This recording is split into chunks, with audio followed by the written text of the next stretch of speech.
As you start to write larger programs, it's helpful to organize your functionality into modules so that one module has some related functions separate from some other module whose concerns are different, but these modules might depend on one another, and one module might need the functions of another. In order to use those functions, we have a concept called importing that we're going to explore in this lesson. To get started, I'm going to encourage you to go ahead and follow along by adding a new directory in your lessons directory. So lessons is here. Right click in directory or folder. It's called a folder on Mac, and name that folder imports. All right, so we've got an imports folder, and then inside of this folder, establish two Python files. And these are going to be what we call modules. Every Python file in usual parlance is called a module, and a directory is considered a package when it's made up of multiple modules. Our example.py is where we're going to be doing some work in just a moment, but let's start with helpers.py, and I've gone ahead and implemented a simple function named padList that I'd like you to try copying down and re-implementing yourself here. So go ahead and pause the video at this point, and we'll pick up in just a moment. All right. Now, if you read through this function, we can kind of get a sense of what it's going to do.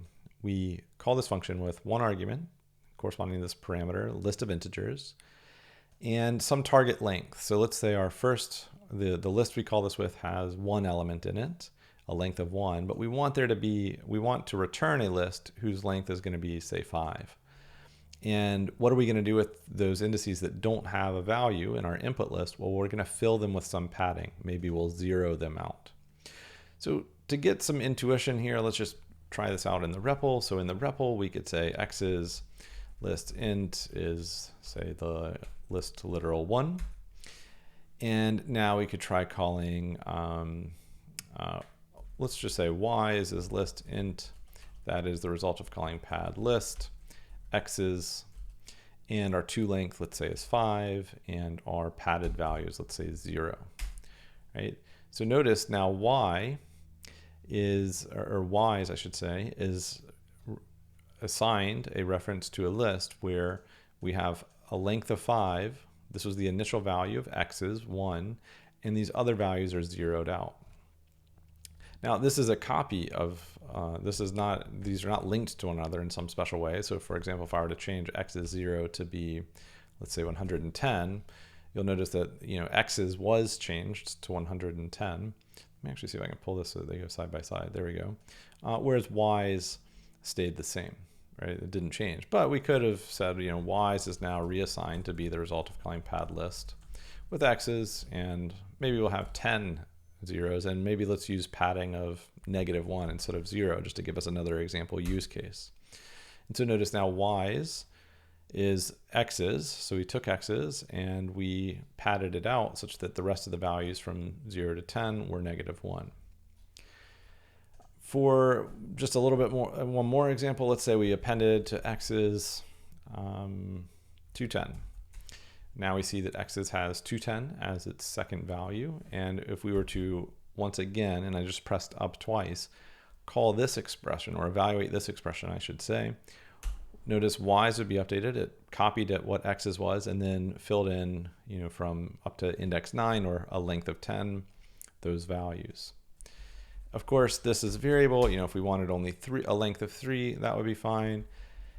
And we might have an interesting edge case where, what about a length of 1? Well, the way this is implemented is the loop runs while the length of our copy is less than the length that we're trying to have. So we don't truncate our input list or anything like that. Right? So this is this simple little function that we've implemented.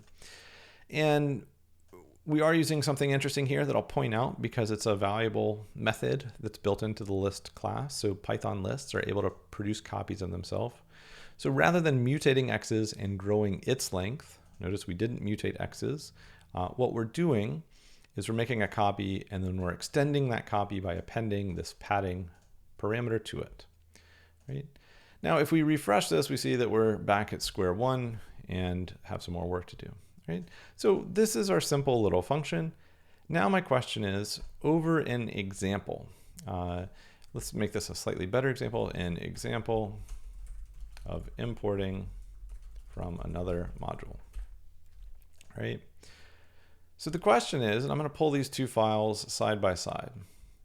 I've got my example file on the left and my helpers file over here on the right. And the question is, how do I actually get this function, make it such that I can call this function from over in example.py? Well, there are a few ways of doing this, and I want to show you the most direct way. So the most direct way, and just for good measure, I'm going to, in Trailhead, I'll encourage you to follow along here as well, go and open up my example file. All right, so we open an example, there's nothing here. We look in our REPL, there's nothing in globals, right? Well, one of the things that we can do is we can say from, and then here we give what's called a qualified package name. So our package corresponds to our directories. So it's lessons, and lessons is the first directory. So lessons dot, and then imports is a directory within lessons, imports dot, and then the module within this is helpers. That's this file here, right? So from lessons.imports.helpers. And you can see this in the header or just below the tab of helpers.py in VS Code. It's lessons is the first directory. Inside of that directory is the imports directory. These are packages, so the lessons package, inside of it, the imports package, and then inside of it, the helpers module. From this file, we want to import the function pad list, right? So I save this and I jump back to VS Code and notice that now we have pad list in the globals frame of example. And so what we've done is we've imported this definition, this definition into this file. Right? So if we wanted to try calling this file, let's set up a simple main function. So def main returns none. And let's just continue on with our previous example. X's is, say, a list of int that is initially 110 and 210. And y's is, say, a list of integers, which is the result of calling pad list with x's as the first argument. And let's say we're trying to set up 5 is the length that we're targeting, and let's fill this with zeros, all right? And all we're trying to do is print y's here. Okay.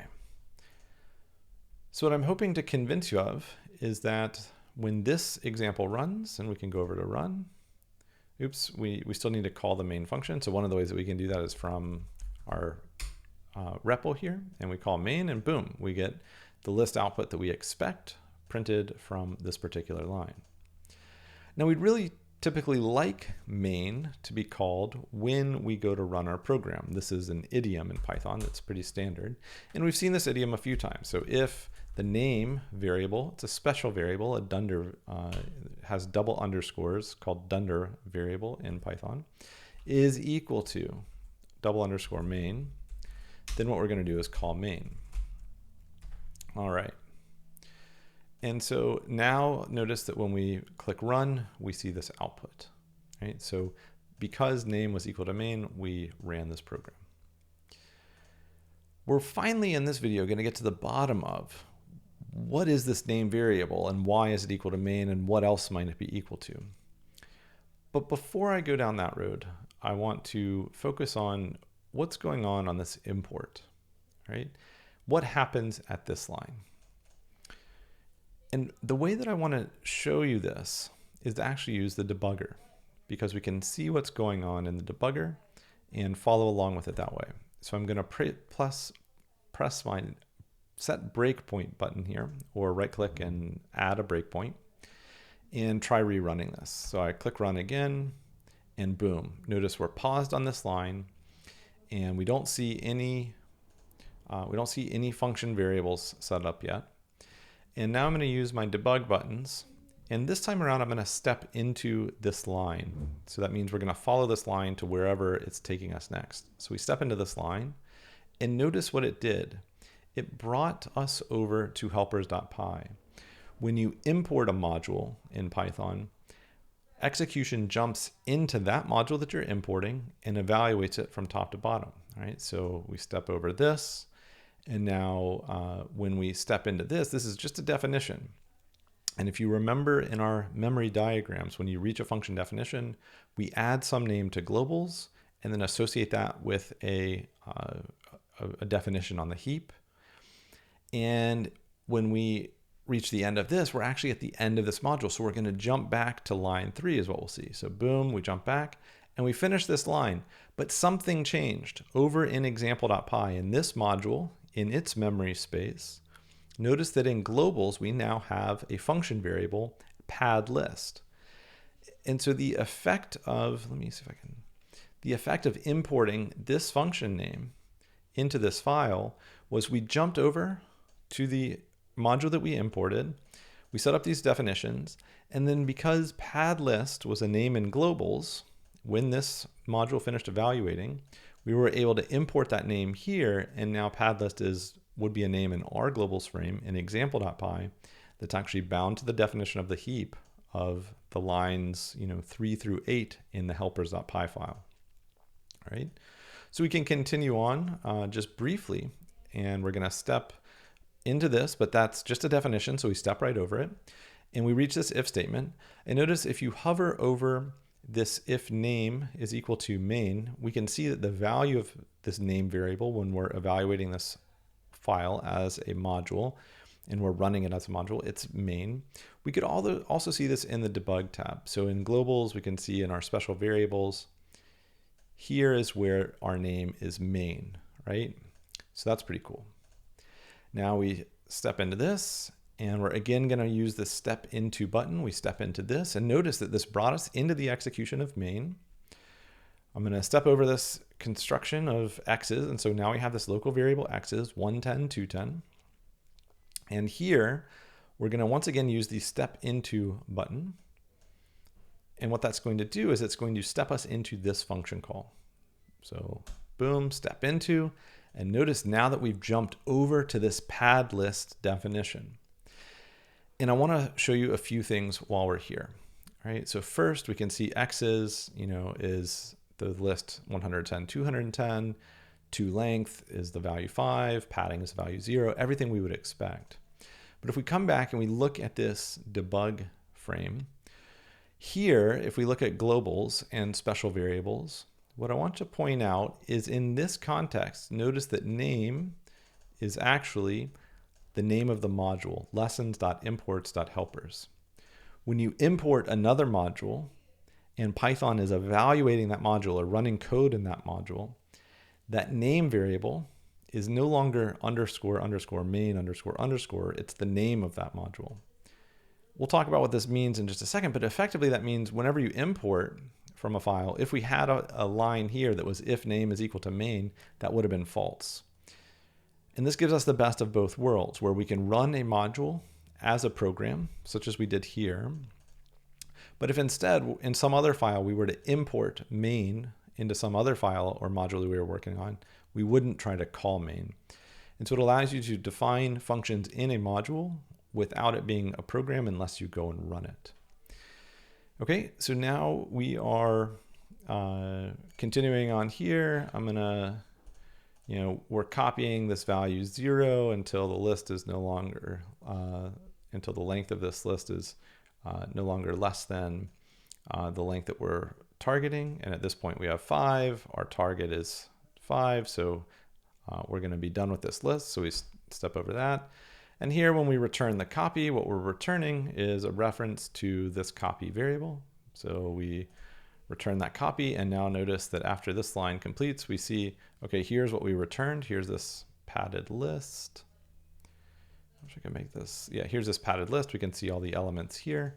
But after this line completes, we see now we have this variable y's. We print that out. We return back to line 13. Where none is our return value. So notice we return none from this particular function definition. We finish out that line, all right?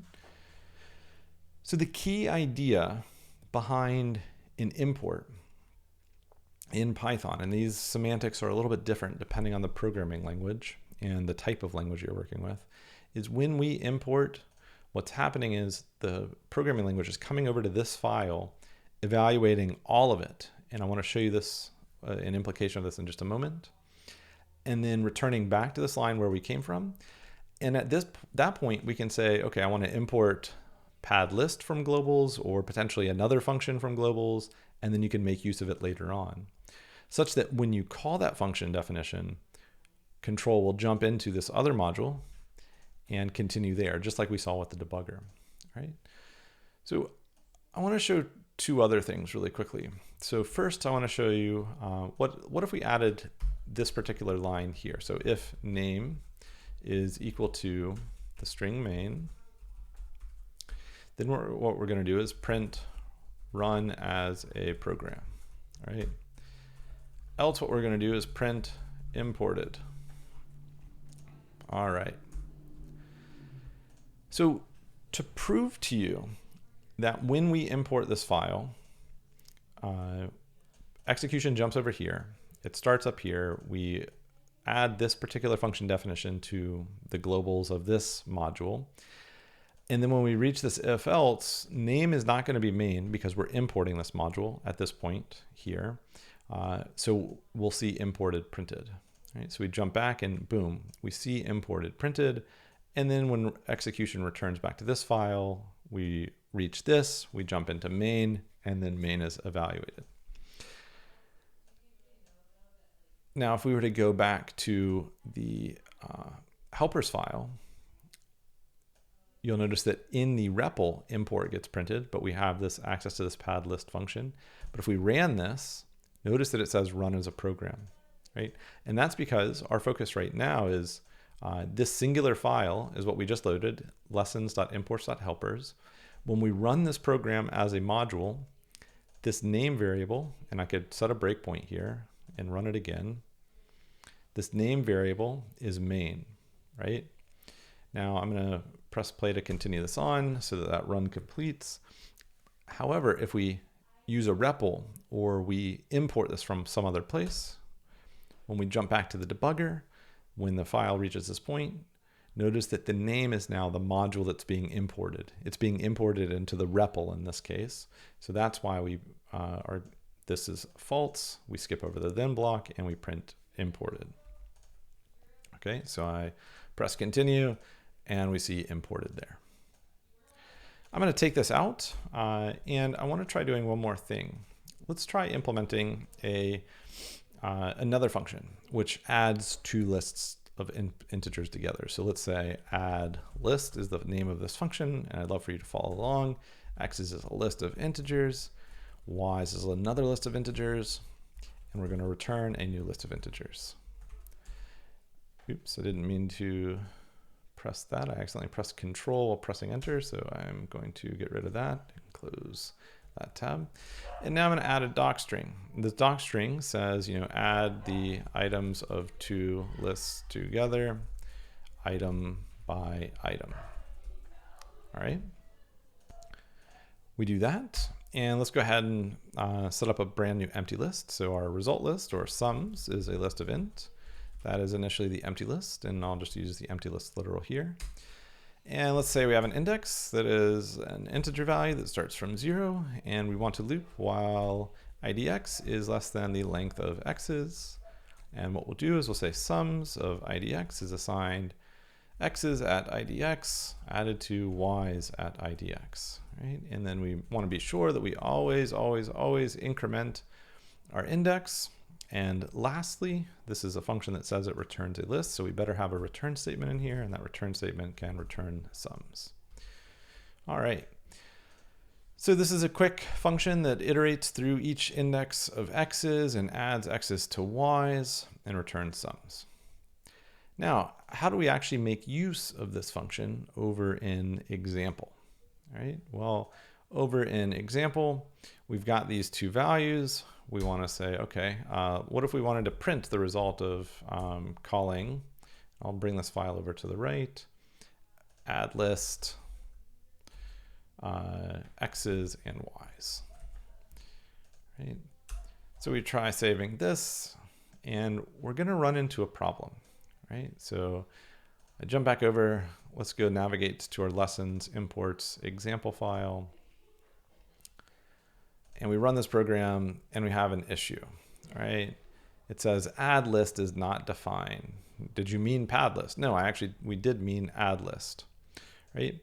And so we didn't import that function here.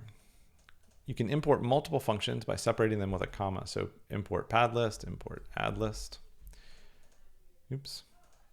Similarly, if we wanted to, we could have done this in 2 lines. So we could have also done this as, just for example purposes, pad list here and get rid of add list. But typically you wouldn't do this, because look at how much duplication there is. That's more to type. Who wants to do that? So we would have add list as the second import, right? And let me see if I can get this. I'm going to make these side by side again, or in the same tab pane again. So now that we've imported both functions from helpers, we can try rerunning this program, and we have an issue. Index is out of range. Oh, right. So what happens when index is out of range? What did we do? Can you spot the error here? This is a classic error, one that is very frequently made. We often want to just assign to some index the result of 2 other indices, but some started as an empty list. How do we add new items to an empty list? Pause the video here and see if you can correct line 16 of helpers to avoid this error, and see if your program runs. All right. What do? Well, we append, right? So we call sums.append, x is index x is and add index plus y is that index, right?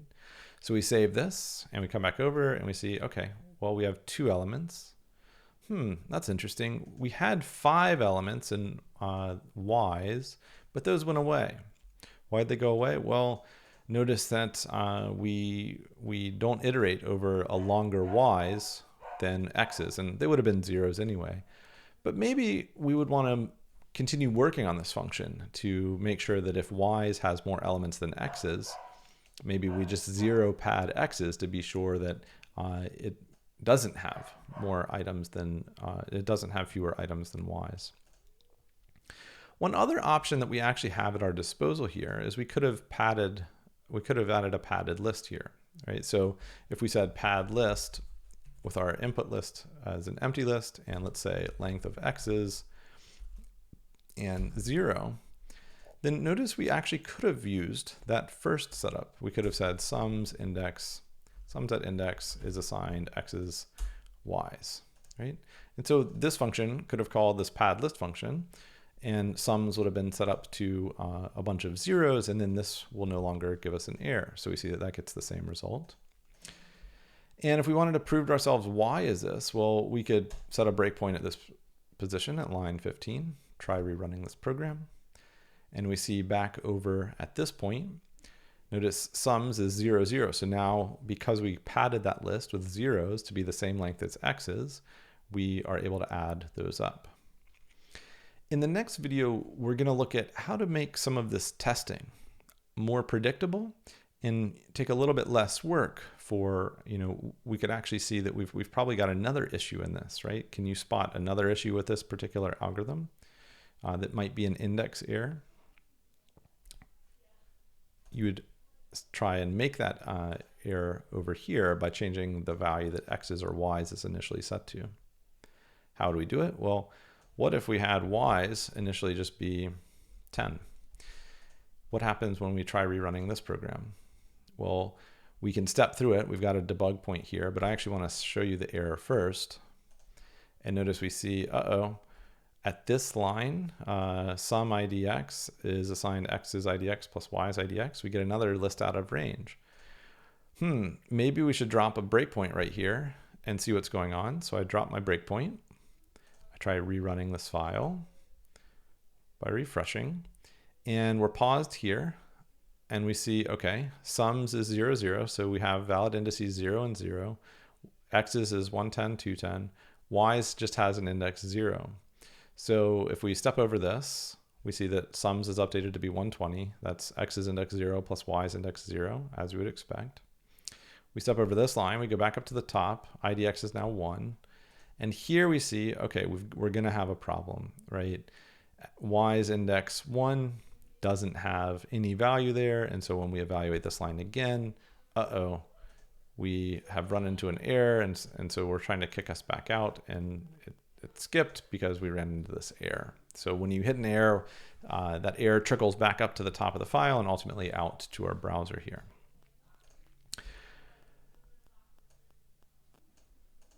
The point of this video is to emphasize how it is, and actually I'm going to return back to the initial example we had here, pad list and add list. The point of this video is to demonstrate that when we have files, when we have a program that needs to be broken into multiple different files, such as having a file with some helper functions that gets imported. And notice this makes this program a lot simpler to read because we can just reuse these functions we defined elsewhere. We're able to import this functionality from somewhere else, from another package and module within that package. The syntax of this import, and Python has many different ways of importing, but this is what we'll typically see in this course when we're importing code that we wrote in our projects, is from some package, and a package name is made up of, the package is a directory, this is also a directory, and this is a file within that directory, this is a module. So from package module, so this module is here, we import that. And when we import, what we're going to see happen is this whole module gets evaluated, and whatever definitions are available in globals of this particular module, we can import those same names into our module, some other separate one, in this case example.py, such that our names pad list and add list are bound to the definitions in the heap that were initially defined over here. And then we can call those functions, and that's pretty cool. And this is how we'll structure our programs to write larger programs. It turns out this is also how we're able to do things like we saw in a previous video, from random import randint. And now that we've done this, if I were to save this file and come back over to my import or my REPL, we see randint is bound to some function from another place. And I could have, said this is okay, randint any number between 1 and 100 instead of hard-coded as 110. And we would see when we run this, 44 or 108. So we're getting randomization. The same process happens, but we can import functionality from standard Python libraries. And if I were to search for standard library Python random, we can see, here's the Python documentation, generate pseudo-random numbers. And Python has, lots of documentation for the different things we can do with randomization. We used the randint function. We could use a rand range. We could shuffle a list in place. We can sample a list using some statistical things. But it's not just randomization that we have. We can go back up to the mathematical modules. From the math module, we can import things like trig functions. So if you needed to use cosine or sine or tangent, you could from math import tan, and then you're able to call the tangent function, convert back and forth from degrees, so on and so forth. Additionally, if we go and we look back at, let me go to standard library, you'll notice that there's different data types, like if you're dealing with dates or calendars. Other common things that you might want to do, work with files and read files, work with compression. So if you wanted to make a zip of a file, there's some compression functions that you can import. We'll see later in this course how to read files from a comma-separated values list, and this is really useful for importing data from a spreadsheet. Lots of different functionalities built into this. In fact, you can send email from Python. You can work with web pages. You can grab information and scrape websites, writing a little web browser, all sorts of things that you can do with the standard library. Python is one of those programming languages where the standard distribution includes lots of functionality that you have available to you. And there's also a whole ecosystem of third-party packages that you can work with, and we'll explore this a little bit later in the course. But as a preview, this is called pip. And so there's a standard Python packages and package index. In fact, Trailhead that we're using is one of these. Here from PyPy, you can actually work with importing other things. So another common example is, say, the Fast API. If you wanted to make a modern website, Fast API is a framework for building a modern web application. If you wanted to work with a database such as SQLite, you search for what package that you're looking for, and there's lots of packages built by third-party developers that you can also make use of in Python. And all of this ultimately works more or less through a very similar pattern where we import from other places. Like here we imported randint from the random library built into Python, but we're also able to import functions, and we'll see global variables such as named constants. We'll soon learn about a concept called classes. We can import anything in globals from some other module using the syntax. And we'll also learn a new way in the very next video of more concretely testing our functions and make it easier to test functions that we're writing them. And so we'll write our functions in one file, and then we'll write tests that import that file and work with them as well. So testing is another reason why imports are valuable. Great work in following along with today's video. More on testing our functions via importing in the next